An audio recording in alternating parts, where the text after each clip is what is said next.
everybody. I am an electrosensitive person and like to tell you about EHS. EHS stands for electro-hypersensitivity. The word sensitivity is often misunderstood. It means being vulnerable. Almost everybody is vulnerable to something and some are more than others. Electro-hypersensitivity means being vulnerable to electromagnetic fields. The fields from electricity and from radiation from wireless communication. Electrosensitive people are just like everybody else. Take me for instance. I had a normal life. I graduated at university and I got also a master's degree at another one. I found a good job. I built my own business. And later on, I became partner in a consultancy firm. I was married, I had a family, I had a nice house, and I had a good income. All I ever dreamt of was there. And the future just looked so bright. And yet, over the course of time, it became more and more clear that something was interfering with my life. I was well trained. I biked a lot, used to run twice a week, and suddenly in 1998, my heart rate for hours didn't come down after running. And whatever I tried, I never could run again. Other strange things started to happen. I could get total blackouts. At the office, I got trouble thinking, so I tried to work at home, in the attic, but there the problems were the same. Downstairs was the only place where I could get things done. And in the meantime, there was this exciting development of the mobile phones going on. I really loved it. When these became available for the common public, I was one of the first to have it. This phone meant freedom to me and more business.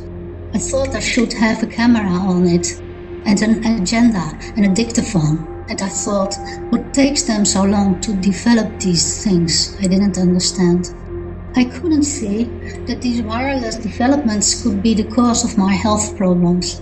I didn't even think things like that were possible. I just felt guilty being this weak. But my situation got worse every day. In 2001, I had to give up. I was exhausted. I had terrible headaches and my body ached everywhere. I got several infections at the same time. I took all the necessary steps to recover but wasn't able to.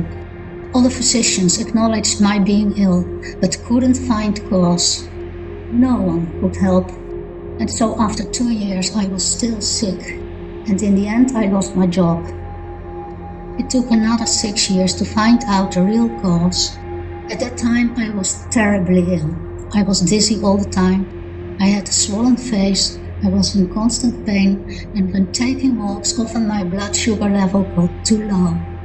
I could no longer take in any information. I couldn't bear noise nor light. I always at the same step on the stairs, my legs seemed to refuse to bear me. And there was no place in the house left where it felt right anymore. I had my bed moved downstairs and it stayed there, because it felt there was the best place to be. Then, 2 things happened that led me to the cause. One day I took place behind a computer and my heart instantly started pounding hard. I couldn't stay there. I had to move away.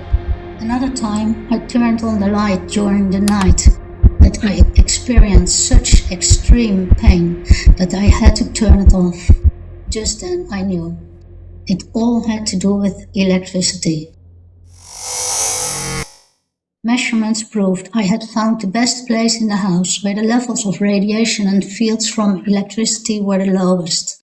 The electricity got turned off. A cage of Faraday was built around my bed, and in that cage I finally was able to sleep again. They told me I'm EHS, and I didn't want that to be. I thought it was crazy. Well, maybe that it could be true for electricity, but radiation? No, never. But they proved living without wireless tools did help, as did the shielding of the house. And I noticed I couldn't be near antennas. Now I knew where they were. Since then, I always have to stay out of the fields. Over and over again, being in the radiation brings on symptoms again. As being an electrosensitive, I have to accept the constraints coming with it. What are those constraints? Well, I have to stay in the safe parts of my shielded house, and I can't use much electricity. I can be in the woods and in the dunes where are no antennas, but further I can't go anywhere. I can't go by train nor plane. I can't take part in all kinds of activities. I can't go to church. I can't go to council meetings. I can't shop. I can't go see my friends nor family. And I hope I never have to be in hospital. I just can stay nowhere outside my house without getting sick. And I'm sure this is true for every person with EHS. No one is ever happy with this diagnosis. But despite the extreme consequences it may have, once one has found out repeatedly the symptoms fade away outside the fields, no doubts are possible whether one is electrosensitive. And that's why I think it's absolutely necessary for society to take into account the needs of the electrosensitive people. Electrosensitive people are just like everybody else. Reducing EMF exposure can reduce EHS symptoms.